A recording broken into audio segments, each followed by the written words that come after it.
Hello, this is Dan Sigmund, and this video is going to be a report on what I saw in the Neosho school building when I was led through that. Again, Scott, the building and ground supervisor, was very kind and showed me through it, and I told him, show me the worst. I want to see the worst and what's going on here, and he did so. Remember, this building is grandfathered. It is grandfathered from having to meet the ADA guidelines and any new construction codes, but what I failed to mention on the video about the Rubicon School, there are ADA compliant entrances in these schools. It's just not in every entrance. So there is not a problem as far as wheelchairs or walkers or anything getting in or out of these school buildings. There are entrances that are compliant. It's just that it's not all entrances, and it's not every bathroom as the ADA guidelines would like. So we are not in caveman territory here. We are up to speed on that kind of thing, but just not fully up to speed. So this school was built initially in 1952. An addition was put on in 1970, and then another addition in 1995.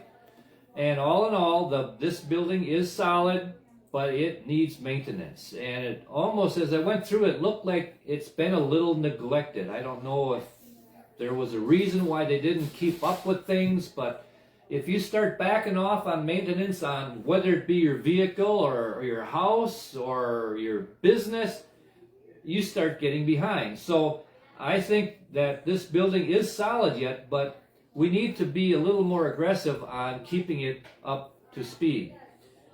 The roof on the 1952 section is very new. That was fixed. It was a flat roof, and now they put some trusses in there to make it more of an incline. So that's fixed. The roof on the second section, the 1970 section, that is showing signs of leaks underneath. You can see in the ceiling tile, you'll see some stains. So the leak isn't one that's just rushing in, but you know how those roofs can drip, drip, drip, drip, and if the wind is coming the right way, it might drip in double time, and you don't know where it's coming from. You could say, well, it's dripping right here, let's go up there. Everything looks fine. So there is a problem there. It's not major, but it should be looked at. And I personally would have liked to have seen some bids on what it would require to fix this middle section a year ago already. Just even bids to know what we're looking at, but I don't think there was anything like that done. And the roof on the 1995 section, as far as I remember, I don't believe he said there were any leaks seen there. The furnaces and HVAC units are all on the roof.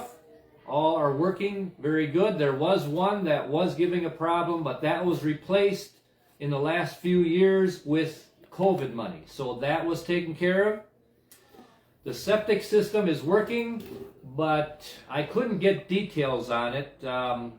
Nobody there really knew the history of it.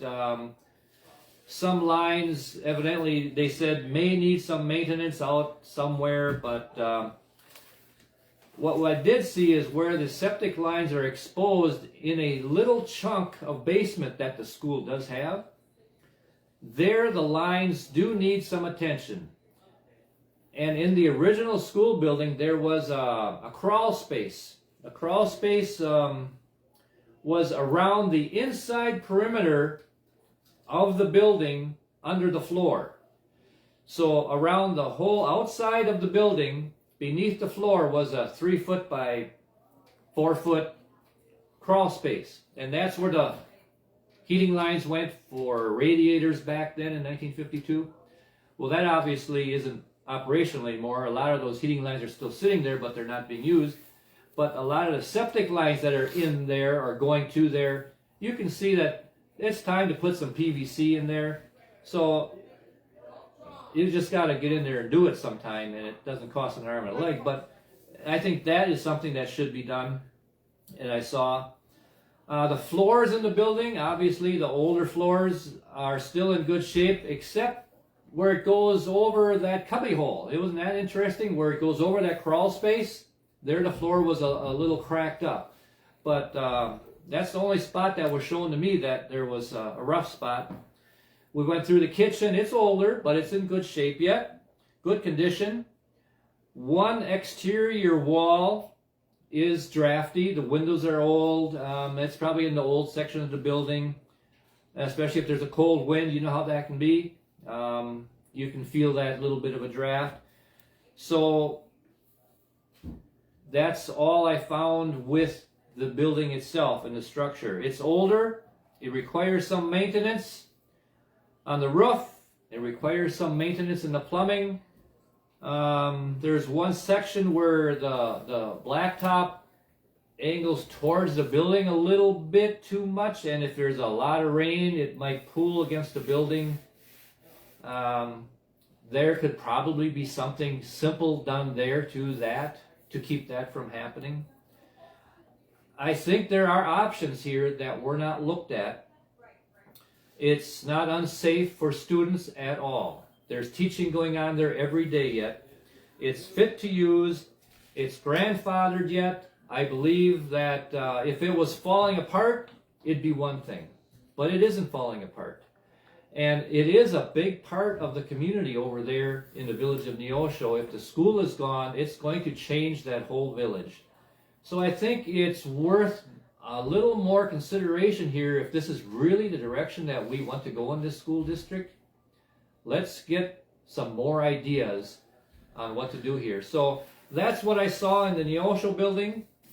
And I want you just to be able to know that also. I thank the administrator and the ground supervisor and building supervisor for their help in all this. I appreciate it very much.